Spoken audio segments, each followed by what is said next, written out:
জেগেছে, ছাত্র সমাজ জেগেছে, লেগেছে সারা বাংলায় খবর দেয় বিরোধী আন্দোলন নয়,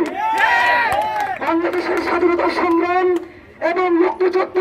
নিঃসন্দেহে বাংলাদেশের ইতিহাসে সবচেয়ে স্মরণীয় ঘটনা এবং মুক্তিযোদ্ধারা